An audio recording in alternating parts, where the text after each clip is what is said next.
તો સાઉદી અરબથી પરત દિલ્હી પહોંચ્યા પ્રધાનમંત્રી નરેન્દ્ર મોદી દિલ્હી પરત ફરતા જ એક્શનમાં આવ્યા છે પીએમ મોદી એરપોર્ટ પર એસ જયશંકર અને અજીત ડોભાલ સાથે બેઠક કરી પીએમ મોદી આજે બેઠકોનો દોર કરવાના છે। થોડી જ વારમાં સીસીએસની બેઠકમાં સામેલ થશે પ્રધાનમંત્રી નરેન્દ્ર મોદી। ત્યારે કેબિનેટ કમિટી ઓફ સિક્યુરિટીની આજે બેઠક મળશે। આજથી જ અને અત્યારથી જ આતંકીઓ સામે મોટું ઓપરેશન થશે અને હેલિકોપ્ટર અને ડ્રોન મારફતે ऑपरेशन शुरू करायु छे। आर्मी एसओजी पोलीस अनेक विस्तारों घेरावो पण करी लीधो छे अने हवे बेठकोनो दौर शुरू थवा जई रह्यो छे। थोड़ी ज वारमां सीसीएसनी बेठक पण मळशे जेमां प्रधानमंत्री सामेल थवाना छे એટલે કે પ્રધાનમંત્રી એક્શન મોડમાં જોવા મળી રહ્યા છે અને બેઠકોનો દौर કરવાના છે।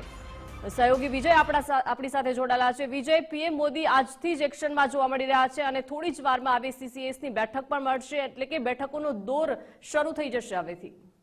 બિલકુલ આ કલમ 370 હત્યા બાદનો સૌથી મોટો આતંકી હુમલો છે જમ્મુ કાશ્મીરમાં ભારત પર માની લઈએ, કારણ કે આ આતંકી હુમલામાં 26ના મોત 17 ઘાયલ છે અને ત્યારબાદની જે પરિસ્થિતિ ત્યાં પેદા થઈ છે એ જોતા સ્પષ્ટપણે છે, કારણ કે વડાપ્રધાન મોદી 2 દિવસની સાઉદી અરેબિયાના પ્રવાસે હતા, પરંતુ તેમણે આ આતંકી હુમલાની આ બર્બર ઘટના બાદ છે તેમનો પ્રવાસ ટૂંકાવીને તાત્કાલિક તેઓ દિલ્હી પહોંચ્યા છે। દિલ્હી પહોંચતાની સાથે જ તેમણે સૌથી પહેલા એરપોર્ટ પર એક સમીક્ષા બેઠક કરી, જેની અંદર વિદેશ મંત્રી જયશંકર ઉપરાંત એનએસએ અજીત ડોભાલ સહિતના કેટલાક ઉચ્ચ અધિકારીઓ આ બેઠકની અંદર સામેલ હતા। તેમની પાસેથી આતંકી હુમલા અંગેની તમામ જાણકારી છે તે વડાપ્રધાન મોદીએ મેળવી છે। આ ઉપરાંત વડાપ્રધાન મોદીએ ગઈકાલે જ ઘટના બન્યા બાદ તાત્કાલિક અમિત શાહ સાથે ટેલિફોનિક ચર્ચા કર્યા બાદ છે તેમને જમ્મુ કાશ્મીર રવાના કર્યા હતા અને પરિસ્થિતિ પર સંપૂર્ણ રીતે તાગ મેળવીને તેના પર સમીક્ષા કરીને તેના પર કાબુ મેળવવા માટે ઉપરાંત આતંકીઓ વિરુદ્ધ મોટું ઓપરેશન શરૂ કરવા માટેની સૂચનાઓ પણ આપી દેવાઈ છે।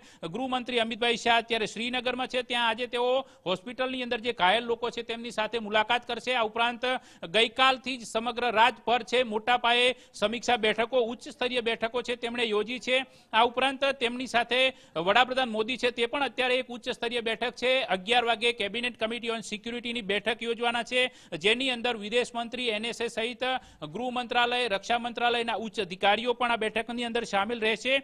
બેઠકની અંદર આગામી રણનીતિ શું હોઈ શકે છે તે સંદર્ભે ઉપરાંત આતંકી હુમલામાં જે વિગતો સામે આવી છે તે તમામ બાબતો, તમામ પાસાઓની સમીક્ષા કરવામાં આવશે અને આગામી રણનીતિ કયા પ્રકારની આતંક વિરુદ્ધ હોઈ શકે છે તેને લઈને મહત્વપૂર્ણ ચર્ચા કરવામાં આવશે। ઉલ્લેખનીય છે કે આ બેઠક બાદ છે કોઈ મોટું ઓપરેશન આતંકવાદ વિરુદ્ધ હાથ ધરાય તો કોઈ નવાઈ નહીં, પરંતુ સૌથી મોટી વાત એ પણ છે કે સીસીએસની બેઠક બાદ છે જમ્મુ કાશ્મીરની અંદર જે પ્રકારે સુરક્ષા દળો અત્યારે એલર્ટ છે, એલર્ટ મોડની અંદર છે, તમામ પ્રકારે જે આસપાસના વિસ્તારો છે ત્યાં કોર્ડન કરાયેલા છે। આ ઉપરાંત પહેલગામની અંદર જે બનેલી આતંકી હુમલાની ઘટના છે તેને લઈને જમ્મુ કાશ્મીરની અંદર બંધનું એલાન છે, તેમાં તમામ રાજકીય પક્ષો પણ જોડાયા છે, સામાજિક સંગઠનો પણ જોડાયેલા છે અને ત્યાંના જનતા પણ જોડાઈ છે, કારણ કે આ જે પીડિત પરિવારો છે, પીડિત પરિવારો પ્રત્યેની જે તેમની સંવેદનાઓ છે, આ દુઃખની ઘડીમાં તેમની સાથે એકજૂટતા દેખાવા માટે આજે બંધનું એલાન થયું છે। આ ઉપરાંત કાશ્મીર યુનિવર્સિટીની તમામ પરીક્ષાઓ છે, તમામ કાર્યક્રમો છે એ પણ રદ કરી દેવામાં આવે છે। વિશ્વભરના નેતાઓ છે એ પણ આજે આતંકી હુમલા બાદ છે ભારતની સાથે છે,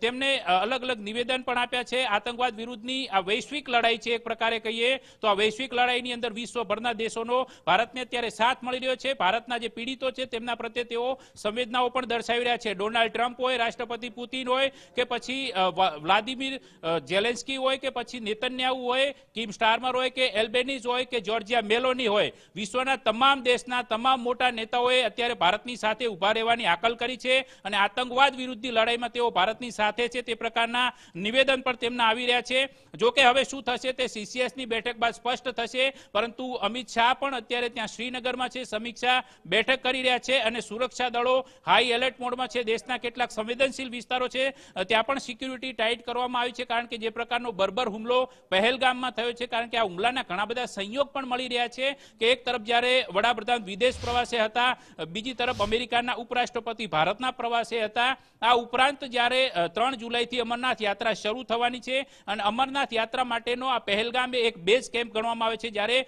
ઓગસ્ટ 2000ની સાલમાં જ્યારે આ જ બેઝ કેમ્પની અંદર આતંકવાદીઓ સૌથી મોટો હુમલો કર્યો હતો કે જેની અંદર 32 લોકો લોકોના મોત થયા હતા. આજે જે હુમલો થયો છે એ પણ એની સમકક્ષનો હુમલો છે, એટલે કે 25 વર્ષનો સૌથી મોટો આતંકી હુમલો આ પહેલગામની અંદર છે અને કલમ 370 હટ્યા બાદનો સૌથી મોટો આતંકી હુમલો છે. એટલે આતંકી હુમલાની જે ઘટના છે તે ગંભીરતા લેતા અત્યારે દેશની અંદર સુરક્ષા ટાઈટ કરવામાં આવી છે. જમ્મુ કાશ્મીરની અંદર સુરક્ષા વ્યવસ્થા સઘન કરવામાં આવી છે.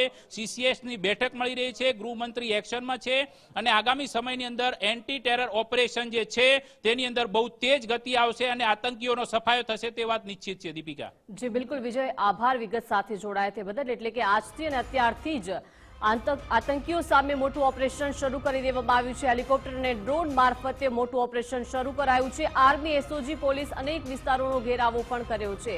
એટલે કે પ્રધાનમંત્રીનો બેઠકોનો દોર શરૂ થઈ ગયો છે અને હવેથી સાઉદી અરબથી તેઓ પરત દિલ્હી પહોંચ્યા અને એક્શન મોડમાં પ્રધાનમંત્રી જોવા મળી રહ્યા છે.